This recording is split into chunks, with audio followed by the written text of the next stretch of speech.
Bonjour les enfants, j'espère que vous allez bien. Nous revoilà dans La parole mène à l'action. Cette semaine, nous commençons le 5e et dernier Sefer de la Torah, le Sefer Devarim. Dans ce Sefer et dans cette paracha, nous allons apprendre quelque chose d'extraordinaire d'un homme extraordinaire, Moshe Rabbeinu, qui, à la fin de sa vie, à l'âge de 120 ans, va rassembler les béné Israël et va leur faire des reproches. Eh oui, des reproches. Pas pour faire du mal, non, avec beaucoup de sincérité, beaucoup d'authenticité, beaucoup de finesse, avec un amour profond des béné Israël. Moshe va leur répéter certaines actions, certains événements que les béné Israël n'ont pas très bien fait.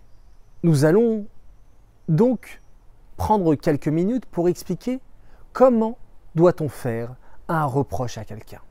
Oui, un camarade, un frère, une sœur qui ne se comporte pas bien. Comment lui expliquer qu'il est dans le mauvais chemin?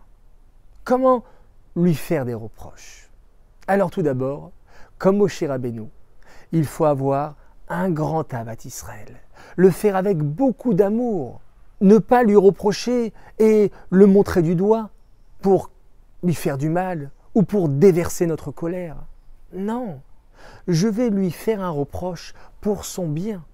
Je ne vais pas lui dire « Oh, tu es bête »,« Oh, tu es incapable »,« Oh, tu fais n'importe quoi ». Non, je vais dire « Ton comportement n'est pas bon, ton comportement n'est pas correct ». Avec beaucoup d'amour, en me mettant à sa place, en le jugeant positivement. Je vais tout faire pour que ce reproche puisse être écouté. Mais pour cela, il faut que je me travaille sur moi. Avant de faire un reproche à quelqu'un, bien réfléchir de la façon comment on va lui dire, du moment choisi pour le lui dire. Oui, parce que si il est énervé, je ne vais pas lui faire un reproche tout de suite.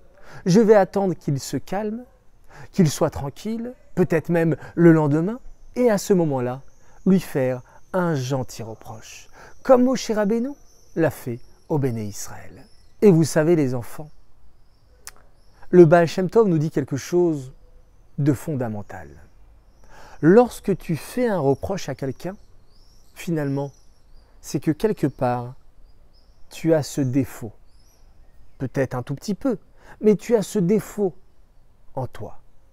Si je reproche à quelqu'un de se mettre en colère, c'est que quelque part, eh bien, je me mets moi aussi de temps en temps en colère.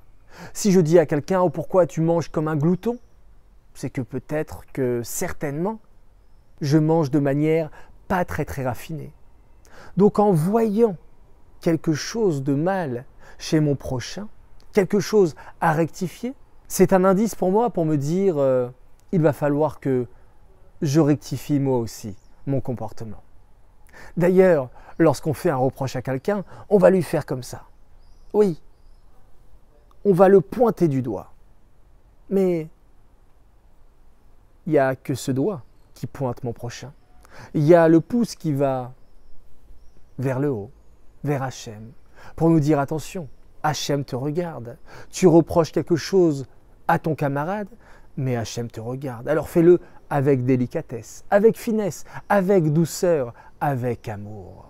Et regardez, il y a les 3 doigts qui sont pointés vers moi.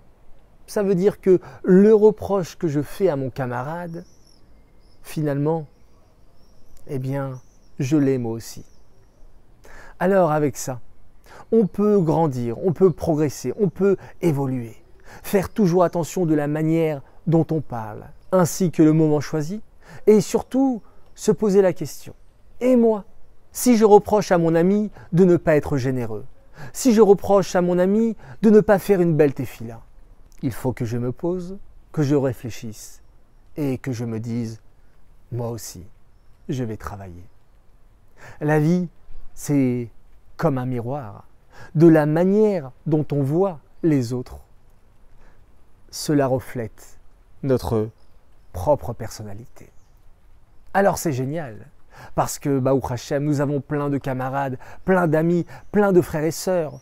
Et par rapport au regard qu'on porte sur eux, on pourra améliorer considérablement notre comportement. Pour ma part, les enfants, je vous dis que vous êtes adorables, merveilleux, exceptionnels. Continuez comme ça et continuez à progresser.